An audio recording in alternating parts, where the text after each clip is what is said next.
Are you making these mistakes while trying to become more confident? Welcome back to part 2 of this series, and I'm going to share 3 more things that you could be doing that could be sabotaging your efforts to build your confidence without you even knowing. I'll also be sharing a golden nugget that can help you to stop fearing the worst case scenario. If you find yourself regularly overthinking and afraid to move forward with starting your business, you don't want to miss this. It's Mary Kate here from The Freedom You Deserve. Each week I share lessons I learned over the last 10 years building my confidence to start my first business so that you can learn faster and you can create a balanced life that's exciting, meaningful, and more authentically you. Starting at number 4, here are 3 more mistakes that people make all the time, not even realizing that they can actually be undoing the confidence you already have and ruining your effort to become more confident. Number 4 is telling other people your plans. Whether you're doing this for other people's approval or a sense of accountability, I told them so now I have to do it.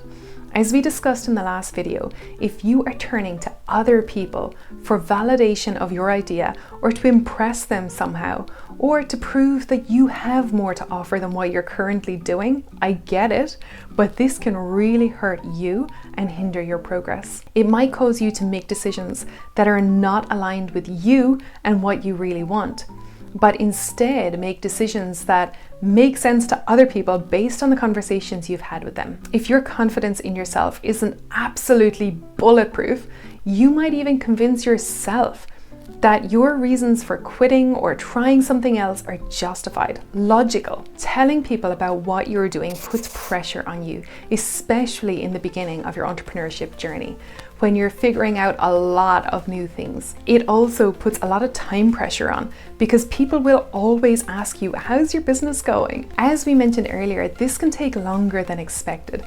So you really don't need to be adding to the fear of judgment that you might already feel, or need to make excuses to save face when they ask again and you can't tell them just yet that your business is a roaring success. Number 4 is stop fearing judgment and discomfort. You're going to have to feel uncomfortable to grow your confidence. It literally comes from experience in doing something that you thought would be hard or maybe even impossible for you, but you did it anyway and you survived it. I did a fire walk at a Tony Robbins event and I really didn't think I was going to find the courage to do it. I just thought, I'm not going to do this. This is for other people. But somehow I did. And afterwards, I could remember that I walked on fire anytime I was faced with something scary. The comfort zone grows by doing something that's just outside it. Once you have that done, it becomes more comfortable and your comfort zone is automatically that little bit bigger. Then you can grow it again by moving to the next thing that is just outside that new comfort zone. Literally stretching your comfort zone and realizing it wasn't so bad will give you a boost for stretching it again the next time. And with each stretch, you'll feel more confident at something else.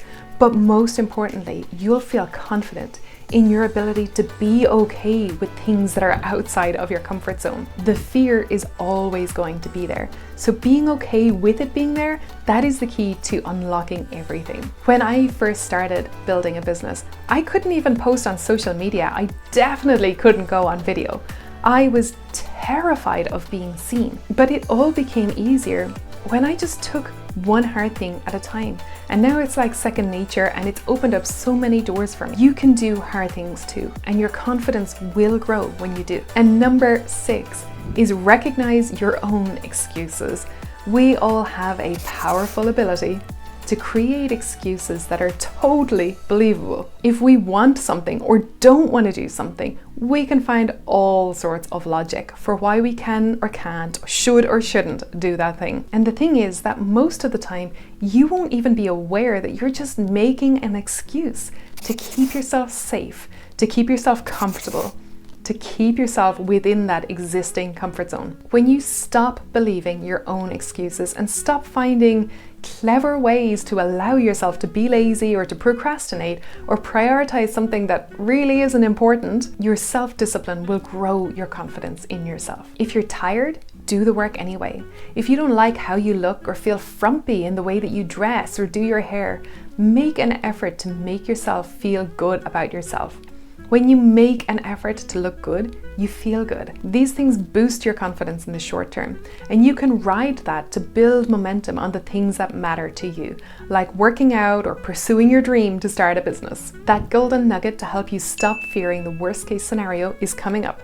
But just to recap on these 3 things: stop telling people your plan, stop fearing fear, and stop believing your own excuses.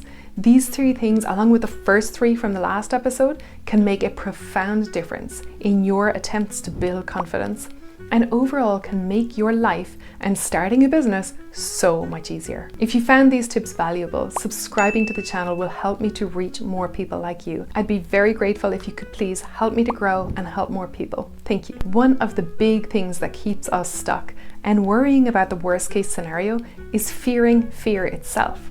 Most of the time, our fear never comes true, and it actually takes the same amount of energy to worry about what you fear as it does to dream about what you want. But let's say the worst case scenario did come true. What is the worst case scenario for you? It might be that you run out of time or money and have to go back and get a job with your tail between your legs. Or maybe it's that you'll be rejected by the people around you who think you're a fool for following your dream. Let's say it happens.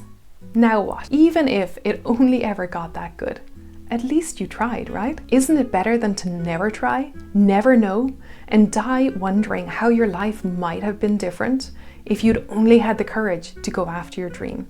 How different your life might have been if you had reached your potential and gotten out of your own way.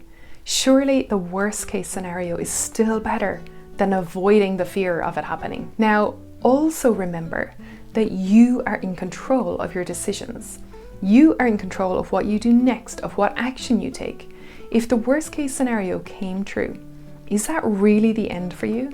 Or would you somehow find a way to try again? Maybe alongside your job next time.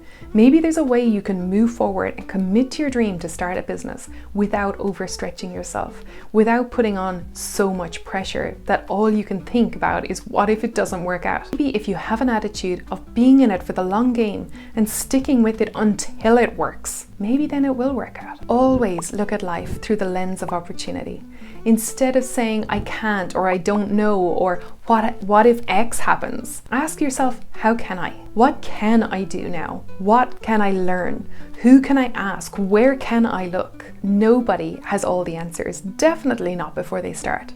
And many successful people have been broke, but it's not the end for them because they took control and decided it wouldn't be the end for them. If you enjoyed this video, don't forget to like and subscribe. You can find part 1 of this series in the description below to learn the first 3 mistakes that you might be making without even knowing it that could be making it harder for you to build your confidence. I will see you next week.